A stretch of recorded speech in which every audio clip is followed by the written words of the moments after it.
lot worse, as Robert says.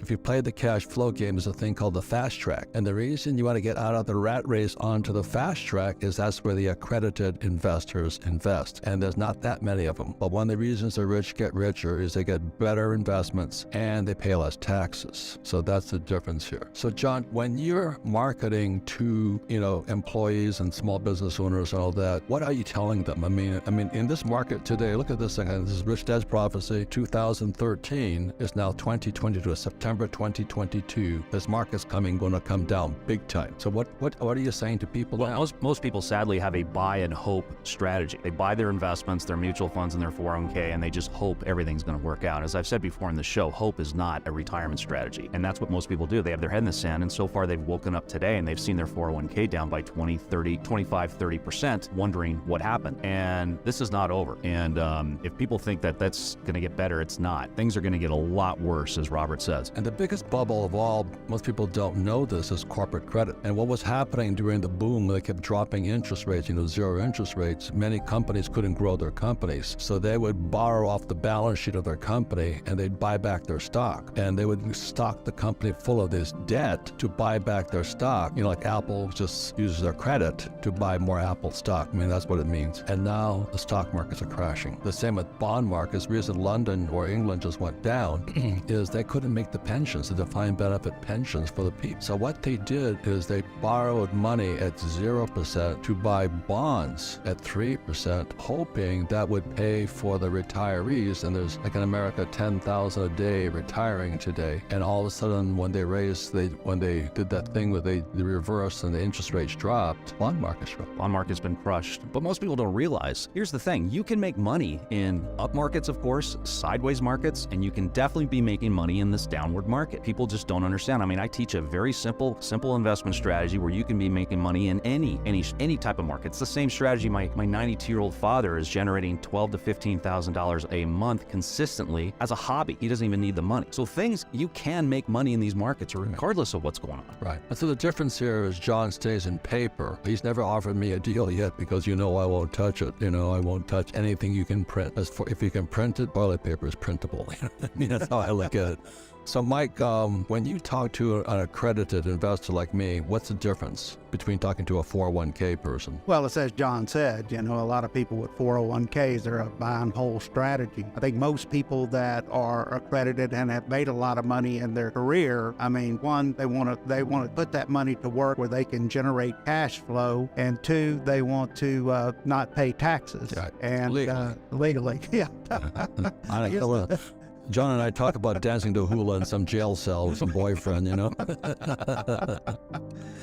Well, I guess these new 87,000 new IRS agents are going to make everybody do it legally. But anyway, as far as oil and gas, you have what's called intangible drilling cost deductions, or IDCs. And IDCs is pretty much, you can write off right at about 75% of that in a well. So an investor that's coming in and who is in a top tax bracket, he's able to actually create a savings because the federal government is coming in and they're actually writing that off because they want people to find, regardless of what you read in the paper today. We still need oil and gas reserves, so those tax advantages are still there. So in essence, if you're in a 35% tax bracket and say you invest $100,000, that's about a $27,000 savings that you're able to gain, right when you invest. So that reduces the amount of risk you have or money you have at risk. Right, that's what Tom Wheel writes about in his Tax-Free Wealth book.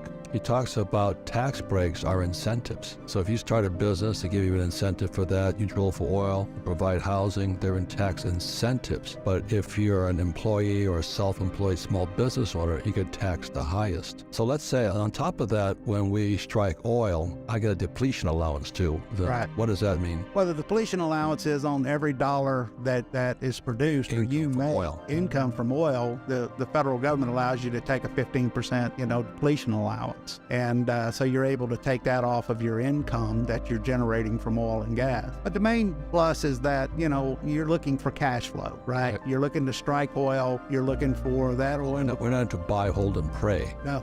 That's right. I mean, I'm not. I want money. I want my money back and pay no taxes. Right. Go ahead, keep going. And so basically you're drilling wells. The areas that we participate in are primarily the Bakken up in North Dakota, which it's an unconventional play, like we talked about a little bit earlier, the horizontal play. But there's been over 14,000 wells drilled there now.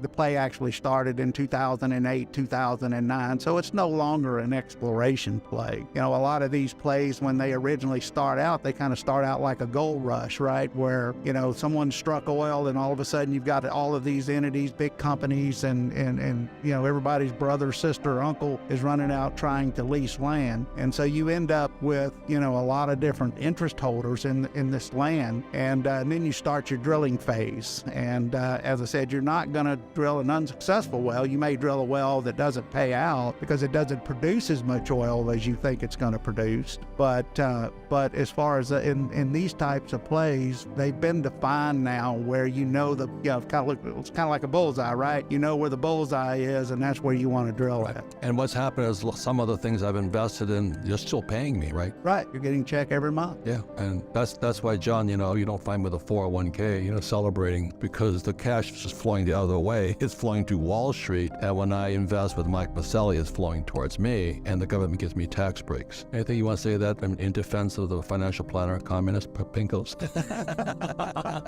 That's a steep curve. No, I have nothing like it, guys. The point here is this: the reason we have the cash flow board game is for you to get out of that rat race and qualify to invest as an accredited investor on the fast track. But of course, most people can't do that because they don't have any financial education, but they don't have enough money anyway. I mean, 100%. Yeah. The average 401k is $70,000. I mean, and that's what people are expecting to retire on at age 65. I mean, it's absolutely scary. How long will $70,000 last in retirement? And so I'm a paper guy, but I firmly believe in oil and gas, other commodities like gold and silver. I think everyone should have a mixture of everything. I mean, you're even in Wagyu beef right now. I'm in beef because you can't print a cow yet. Yet. Yeah. Wait till the left tries to take the cows out.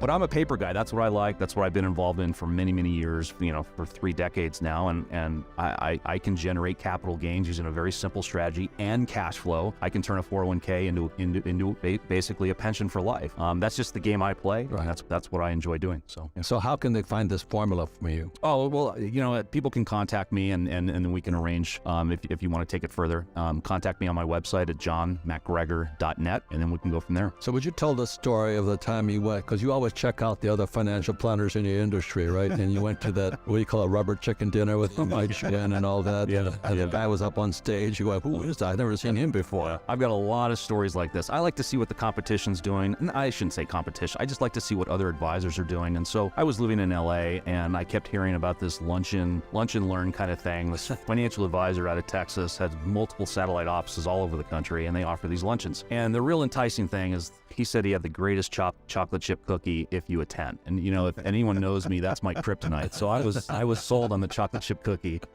And so I went, and I was the youngest by 20 years. Everyone was retiring or retired, and they couldn't wait to hand over their money to this guy before the presentation even began. He wrote a book, and he got everyone out of the market in 2008. He did well. It was a one-time kind of fluke, in my opinion, but everyone still believed that this guy was the Messiah. And so the presentation began, and the guy was, he was a character, but he gave your general financial planning presentation, how the markets work, how they manage money, etc. He gave some impressions and so forth of some characters. So everyone in the room signed up for the follow-up consultation, 100%. I mean, like I said, they were ready to write the check right then. So I scheduled my meeting, have the meeting with this young financial advisor who just failed from another financial advisor firm. They gave her a script. Was she good looking? Yes, she was attractive. And they gave her a script to read, and that's when my questions started. And finally she looked at me and she's like, wow, no one has ever asked me questions before door. She's just, can we get going? Are you ready to set up the account? And anyway, in the end, I said, okay, I'll think about it. And I said, by the way, who was that guy who gave the presentation? You know, it's kind of an interesting guy. She leaned in. She goes, shh, don't tell anybody. He's not a financial advisor. He's a Hollywood actor. And my jaw just dropped. It was unbelievable. Hollywood actor doing this financial investment presentation. And she goes, did you watch the Super Bowl last weekend? And I said, yeah, absolutely. She goes, well, he was the lead in the Papa John's commercial. And there he was. I saw the reel on YouTube. Unbelievable that, you know, I call it the chicken dinner syndrome. People get invited to these chicken dinners and they're just enamored with the financial advisor and the staff and all this stuff. And they don't do any due diligence on this person. They don't ask any questions because they're afraid to ask questions. They don't know the questions to ask. And then they just give them their hard-earned money without any due diligence at all. It's a train wreck in almost every situation.